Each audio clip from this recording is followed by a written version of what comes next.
کراچی کے شہریوں کو سب سے زیادہ واٹر بورڈ سے شکایت ہے۔ پانی کے مسائل ہنگامی بنیادوں پر حل کرنا چاہتے ہیں۔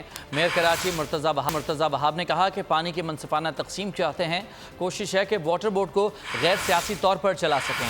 ممکنہ بارش کے حوالے سے منصوبہ بندی کی جا رہی ہے کہ پانی کے نظام کو بہتر بنانا ہے، سپلائی کے نظام کو کس طرح مزید بہتر بنا سکتے ہیں اور سپلائی کو کیسے یقینی بنا سکتے ہیں۔ جہاں جہاں پانی ضائع ہو رہا ہے، پانی چوری ہو رہا ہے، اس کی روک تھام کیسی کی جا سکتی ہے اور سیوریج کے نظام کو آپ کیسے بہتر بنا سکتے ہیں، تو اس کے اوپر انشاءاللہ ٹارگٹ لے کر چلیں گے۔ Karachi water and sewerage board میں بھی کسی کا تعلق کسی سیاسی جماعت سے ہو، کسی کی کوئی پولیٹیکل فلسفی ہو، آئیڈیالوجی ہو، ہر کسی کا حق ہے سیاست کرنے کا، وہ سیاست کرے، لیکن خدمت پہ میں سمجھتا ہوں کوئی کمپرومائز نہیں ہونا چاہیے، کام کے اوپر کوئی کمپرومائز نہیں ہونا چاہیے۔ جو متوقع بارشیں ہیں، شاید آج کل میں بارش ہو، ویکینڈ پہ ایکسپیکٹڈ ہے۔ آج پہلی بات میں نے ان سے یہی کی ہے کہ ہماری کیا ارینجمنٹس ہیں، کیا انتظامات ہیں تاکہ ہم احسن انداز سے اس بارش کے چیلنج کو نمٹ سکیں۔